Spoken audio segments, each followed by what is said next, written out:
Hi hello ನಮಸ್ಕಾರ. ನಮ್ಮ ಗುರುಕುಲ YouTube ಚಾನಲ್ನ ನಲ್ಮೆಯ ವೀಕ್ಷಕರಿಗೆ ಮತ್ತೊಂದು ವಿಡಿಯೋಗೆ ನಿಮಗೆಲ್ಲ ಸ್ವಾಗತ.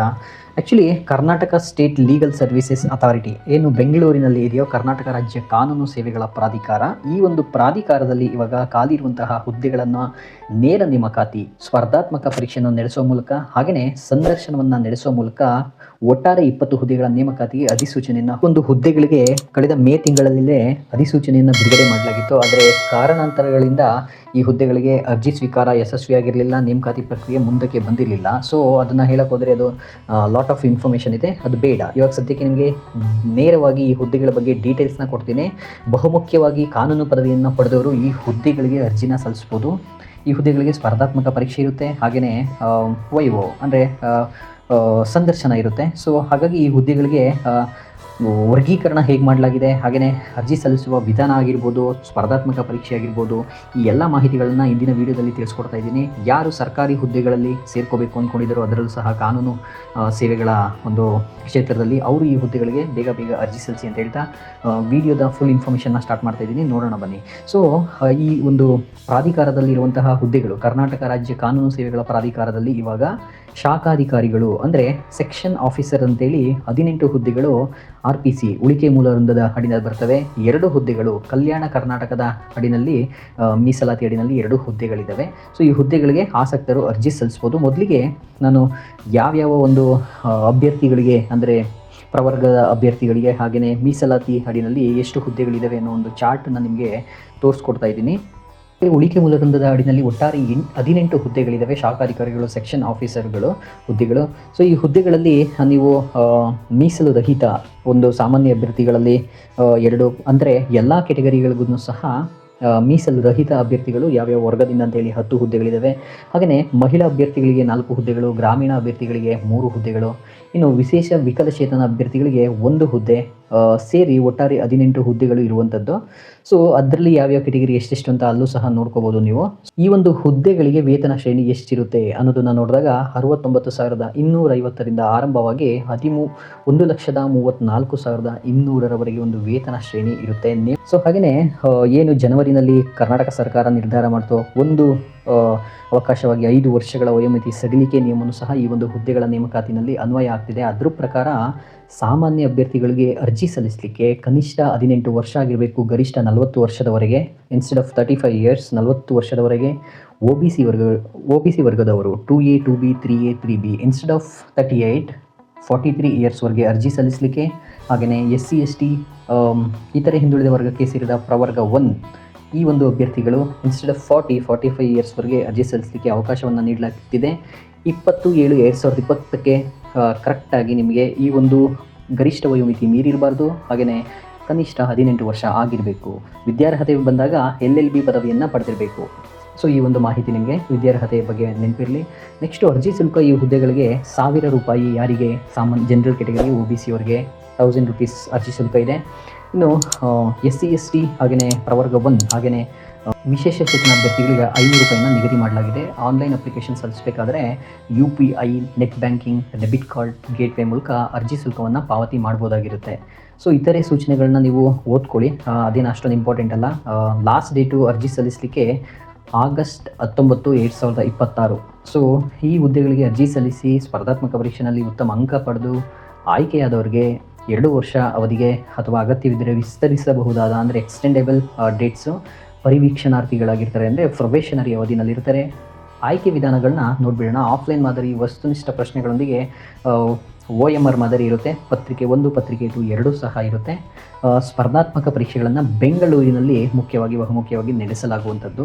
ಪತ್ರಿಕೆ 1 ಸಾಮಾನ್ಯ ಜ್ಞಾನವಾಗಿದ್ದು ಅದು ಒಟ್ಟು ಪ್ರಶ್ನೆ 100 ಇರುತ್ತೆ. 2 ಗಂಟೆ ಪರೀಕ್ಷೆ ಇರುತ್ತೆ. ಗರಿಷ್ಠ 300 ಅಂಕಗಳಿಗೆ ನಡೆಸಲಾಗುತ್ತೆ, ಕನಿಷ್ಠ 105 ಅಂಕಗಳನ್ನು ಪಡ್ಕೋಬೇಕು. ಸೊ ಸಾಮಾನ್ಯ ಜ್ಞಾನ ಪತ್ರಿಕೆಯಲ್ಲಿ ಪ್ರಚಲಿತ ವಿದ್ಯಮಾನಗಳು, ಸಾಮಾನ್ಯ ವಿಜ್ಞಾನ, ಕರ್ನಾಟಕದ ಇತಿಹಾಸ ಮತ್ತು ಭೂಗೋಳಶಾಸ್ತ್ರ, ಸಾಮಾನ್ಯ ವಿಜ್ಞಾನ, ಸಮಾಜ ವಿಜ್ಞಾನ, ಸಾಮಾನ್ಯ ಬೌದ್ಧಿಕ ಸಾಮರ್ಥ್ಯ, ಸಾರ್ವಜನಿಕ ಆಡಳಿತ ಮತ್ತು ಗ್ರಾಮೀಣಾಭಿವೃದ್ಧಿ, ಪರಿಸರ ವಿಜ್ಞಾನ ಮತ್ತು ತಾರ್ಕಿಕ ಚಿಂತನೆ. ಸೊ ಈ ಒಂದು ವಿಷಯಗಳ ಬಗ್ಗೆ ಓದ್ಕೋಬೇಕಾಗಿರುತ್ತೆ. ಹಾಗೆಯೇ ಪತ್ರಿಕೆ 2 ಬಂದು ಅದು ಸಹ 100 ಪ್ರಶ್ನೆಗಳು, 2 ಗಂಟೆ ಅವಧಿ, 300 ಅಂಕಗಳು ಗರಿಷ್ಠ, 105 ಅಂಕಗಳನ್ನು ಕನಿಷ್ಠ ಗಳಿಸಬೇಕಾಗುತ್ತೆ. ಸೊ ಇಲ್ಲಿ ನೀವು ಪತ್ರಿಕೆ 2ನಲ್ಲಿ ಒಂದು ಹುದ್ದೆಗೆ ನಿಗದಿಪಡಿಸಲಾದಂತಹ ವಿಷಯ ಜ್ಞಾನವನ್ನು ಹೊಂದಿರಬೇಕು. ಆದ್ದರಿಂದ ಇಲ್ಲಿ ಈ ಒಂದು ಪ್ರಶ್ನೆ ಪತ್ರಿಕೆಯ ಸಿಲೆಬಸ್ಸು ಯಾವುದು ಒಂದು ಡಿಪೆಂಡ್ ಆಗಿರುತ್ತೆ ಅಂದರೆ ಕಾನೂನು ಸೇವೆಗಳ ಪ್ರಾಧಿಕಾರಗಳ ಕಾಯ್ದೆ 1987, ಹಾಗೆಯೇ 1996, ಹಾಗೆಯೇ 1997, ಹಾಗೆಯೇ ಕರ್ನಾಟಕ ನಾಗರಿಕ ಸೇವಾ ನಿಯಮಗಳು ಕಾಲಕಾಲಕ್ಕೆ ತಿದ್ದುಪಡಿ ಮಾಡಲಾದಂತೆ ಕರ್ನಾಟಕ ಆರ್ಥಿಕ ಸಂಹಿತೆ 1958, ಭಾರತ ಸಂವಿಧಾನ, ಸಿವಿಲ್ ಪ್ರಕ್ರಿಯಾ ಸಂಹಿತೆ 1908, ಹಾಗೆಯೇ ಭಾರತೀಯ ನಾಗರಿಕ ಸುರಕ್ಷಾ ಸಂಹಿತೆ 2023, ಹಾಗೆಯೇ ಭಾರತೀಯ ನ್ಯಾಯ ಸಂಹಿತಾ 2023, ಭಾರತೀಯ ಸಾಕ್ಷ್ಯ ಅಧಿನಿಯಮ 2023, ಕನ್ನಡ ಸಾಮಾನ್ಯ ಭಾಷಾ ಜ್ಞಾನ ಈ ಒಂದು ವಿಷಯಗಳ ಬಗ್ಗೆ ಪ್ರಶ್ನೆಗಳನ್ನು ಕೇಳಲಾಗುತ್ತೆ. ಸೊ ಇಲ್ಲಿ ನೆಗೆಟಿವ್ ಮಾರ್ಕಿಂಗ್ ಸಹ ಇರುತ್ತೆ.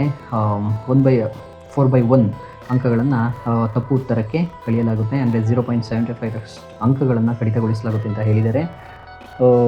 ನೆಕ್ಸ್ಟು OMR ಉತ್ತರ ಪತ್ರಿಕೆಯಲ್ಲಿ ಪ್ರತಿಯೊಂದು ಪ್ರಶ್ನೆಗೆ 5ನೇ ಆಯ್ಕೆ ವೃತ್ತವಿರುತ್ತದೆ. ಅಂದರೆ ಉತ್ತರಿಸಿದ ಪ್ರಶ್ನೆಗಳಿಗೆ ಅಭ್ಯರ್ಥಿ 5ನೇ ಆಯ್ಕೆಯನ್ನು ವೃತ್ತವನ್ನು ಗುರುತು ಮಾಡತಕ್ಕದ್ದು. ಅಂದರೆ ನಿಮಗೇನಾದರೂ ಗೊತ್ತಿಲ್ಲ ಅಂತಂದರೆ 5ನೇ ಒಂದು ವೃತ್ತವನ್ನು ಕಡ್ಡಾಯವಾಗಿ ನೀವು ಗುರುತು ಮಾಡಬೇಕಾಗಿರುತ್ತೆ. ಒಂದು ವೇಳೆ ಯಾವುದೇ ಆಯ್ಕೆ ವೃತ್ತವನ್ನು ಗುರುತು ಮಾಡದೇ ಇದ್ದಲ್ಲಿ ಸದರಿ ಪ್ರಶ್ನೆಗೆ 75 ಅಂಕಗಳನ್ನು ಕಡಿತಗೊಳಿಸಲಾಗುವುದು. ಸೊ ಇದು ನೆನಪಿರಲಿ ನಿಮಗೆ. ಸೊ ನೆಕ್ಸ್ಟು ಋಣಾತ್ಮಕ ಮೌಲ್ಯವನ್ನು ತಪ್ಪಿಸಲು 5ನೇ ಆಯ್ಕೆಯನ್ನು ಗುರುತಿಸಲು ಕೊನೆಯ ಬೆಲೆ ಆದ ನಂತರ ಹೆಚ್ಚುವರಿ 5 ನಿಮಿಷಗಳ ಕಾಲಾವಕಾಶವನ್ನು ಸಹ ಮಾಡಿಕೊಡಲಾಗ್ತದೆ ಈ ಒಂದು ಸ್ಪರ್ಧಾತ್ಮಕ ಪರೀಕ್ಷೆಯಲ್ಲಿ. ಸೊ ಒಟ್ಟಾರೆ 20 ಹುದ್ದೆಗಳಿದೆ, 18 RPC ಹಾಗೆಯೇ 2 ಕಲ್ಯಾಣ ಕರ್ನಾಟಕ. ಸೊ ಇಲ್ಲಿ ಅಭ್ಯರ್ಥಿಗಳನ್ನು ಅಂದರೆ ಅತ್ಯುತ್ತಮ ಅಂಕಗಳನ್ನು ಪಡೆದು ಯಶಸ್ವಿಯಾದವರನ್ನು ಪ್ರತಿ ಮೀಸಲಾತಿ ವಿಭಾಗದಲ್ಲಿ, ಅಂದರೆ ಮೀಸಲಾತಿ ಏನಿದೆಯೋ ವರ್ಗವಾರು ಪ್ರವರ್ಗವಾರು, ಅಲ್ಲಿ ಒಂದು ಹುದ್ದೆಗೆ 5 ಅಭ್ಯರ್ಥಿಗಳಂತೆ ಸಂದರ್ಶನಕ್ಕೆ ಕರೆಯಲಾಗುತ್ತೆ. ಟಾಪ್ 5 ಅಭ್ಯರ್ಥಿಗಳನ್ನು ಮೀಸಲಾತಿ ಪ್ರಕಾರ ಆಯಾ ಒಂದು ಮೀಸಲಾತಿ ಪ್ರವರ್ಗಕ್ಕೆ ಅನುಗುಣವಾಗಿ. ಸೊ ಗರಿಷ್ಠ 25 ಅಂಕಗಳಿಗೆ ಸಂದರ್ಶನವನ್ನು ಇಟ್ಕೊಂಡಿದ್ದಾರೆ. ಕನಿಷ್ಠ 13 ಅಂಕಗಳನ್ನು ಗಳಿಸಲೇಬೇಕು ಅಂತ ಹೇಳಿದ್ದಾರೆ. ಸೊ ಇದಿಷ್ಟು ಪ್ರಮುಖವಾಗಿ ನೀವು ತಿಳ್ಕೊಬೇಕಾದಂತಹ ಅರ್ಹತಾ ಷರತ್ತುಗಳಾಗಿರುತ್ತೆ. ಸೊ ಇನ್ನು ಅರ್ಜಿ ಸಲ್ಲಿಸಲಿಕ್ಕೆ ಮೊದಲೇ ಹೇಳ್ದಂಗೆ ನೀವು 19/8/2026 ರಾತ್ರಿ 11:59 ಆನ್ಲೈನ್ ಮೂಲಕ ಅರ್ಜಿನ ಸಲ್ಲಿಸಿ cetonline.karnataka.gov.in/ke.ಗೆ ವೆಬ್ಸೈಟ್ಗೆ ಭೇಟಿ ನೀಡುತ್ತೆ. ನೀವು ಅಲ್ಲಿ ಅರ್ಜಿನ ಸಲ್ಲಿಸೋದಕ್ಕೆ ಆನ್ಲೈನ್ ಲಿಂಕನ್ನು ನೀಡಲಾಗಿರುತ್ತೆ, ಅಥವಾ ನೇಮಕಾತಿ ರಿಕ್ರೂಟ್ಮೆಂಟ್ ವಿಭಾಗದಲ್ಲೂ ಸಹ ಅಲ್ಲಿ ನಿಮಗೆ ಅರ್ಜಿ ಲಿಂಕನ್ನು ನೀಡಲಾಗಿರುತ್ತೆ. RPC ವೃಂದಕ್ಕೆ ಬೇರೆಯೇ ಒಂದು, ಅಥವಾ ಕಲ್ಯಾಣ ಕರ್ನಾಟಕ ವೃಂದಕ್ಕೆ ಬೇರೆಯೇ ಲಿಂಕನ್ನು ಸಹ ನೀಡಲಾಗಿರುತ್ತೆ ಕೆಲವೊಮ್ಮೆ. ಸೊ ಆದರೆ ಈ ಒಂದು ಹುದ್ದೆಗೆ ಆ ರೀತಿ ಏನೋ ಅಪ್ಲಿಕೇಶನ್ ಲಿಂಕನ್ನು ನೀಡಿಲ್ಲ. ಡೈರೆಕ್ಟಾಗಿ ನೀವು ಲಾಗಿನ್ ಆಗುವ ಮೂಲಕ ನೀವು ಅಪ್ಲಿಕೇಶನ್ನ ಸಲ್ಲಿಸ್ಬೋದು. ಸೊ ಆನ್ಲೈನ್ನಲ್ಲಿ ಅರ್ಜಿ ಸಲ್ಲಿಸಬೇಕಾದ್ರೆ ನೀವು ಕಡ್ಡಾಯವಾಗಿ ನೀವು ಆಧಾರ್ ಕಾರ್ಡ್ ಸಂಖ್ಯೆ, SSLC ಅಂಕಪಟ್ಟಿ, ನೋಂದಣಿ ಸಂಖ್ಯೆ, ಕಾನೂನು ಪದವಿ ಅಂಕಪಟ್ಟಿಯ ವಿವರ, ಜಾತಿ ಮತ್ತು ಆದಾಯ ಪ್ರಮಾಣ ಪತ್ರ ಅನ್ವಯಿಸೋರಿಗೆ, ಹಾಗೆಯೇ ಇತರೆ ಮೀಸಲಾತಿ ಏನಿದೆಯೋ, ನೀವು ಗ್ರಾಮೀಣ ಅಭ್ಯರ್ಥಿಯಾಗಿದ್ದರೆ, ಹಾಗೆಯೇ ಕನ್ನಡ ವ್ಯಾಸಂಗ, ಹಾಗೆಯೇ ವಿಕಲಚೇತನರಾಗಿದ್ದರೆ ಈ ಒಂದು ಮಾಹಿತಿಗಳನ್ನ ವಿತ್ ಡಾಕ್ಯುಮೆಂಟ್ ನೀವು PDF ಏನೋ ಸಾಫ್ಟ್ ಕಾಪಿ ಅಪ್ಲೋಡ್ ಮಾಡೋ ಮೂಲಕ ಸಲ್ಲಿಸಬೇಕಾಗಿರುತ್ತೆ. ನೀವು ಈ ಒಂದು ಹುದ್ದೆ ಏನು ಸೆಕ್ಷನ್ ಆಫೀಸರ್ ಶಾಖಾಧಿಕಾರಿಗಳು ಕರ್ನಾಟಕ ರಾಜ್ಯ ಕಾನೂನು ಸೇವೆಗಳ ಪ್ರಾಧಿಕಾರ ಈ ಒಂದು ಇಲಾಖೆಯಲ್ಲಿರುವಂತಹ ಪ್ರಾಧಿಕಾರದಲ್ಲಿರುವಂತಹ ಹುದ್ದೆಗಳ ಕುರಿತ ಮಾಹಿತಿಯಾಗಿರುತ್ತೆ. ಇನ್ನೂ ಹೆಚ್ಚಿನ ಮಾಹಿತಿ ಬೇಕು ಅಂದರೆ ನೀವು ಅರ್ಹತೆಗಳು, ಅಂದರೆ ನಡತೆ ಪ್ರಮಾಣ ಪತ್ರಗಳನ್ನು ಎಲ್ಲಿ ಹೇಗೆ ಒಂದು ಬ್ಲಾಕ್ ಮಾಡಲಾಗುತ್ತೆ, ಅಂದರೆ ವ್ಯತ್ಯಾಸ ಬಂದರೆ ಏನೆಲ್ಲ ಸಮಸ್ಯೆಗಳಾಗುತ್ತೆ ಅನ್ನೋದ್ರ ಬಗ್ಗೆ ನೀಡಿರ್ತಾರೆ.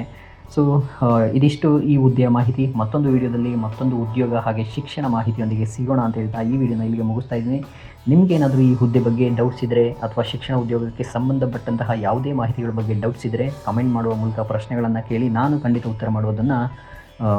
ಉತ್ತರ ನೀಡಲಿಕ್ಕೆ ಪ್ರಯತ್ನ ಮಾಡ್ತೀನಿ. ಧನ್ಯವಾದಗಳು. ಬಾಯ್ ಬಾಯ್.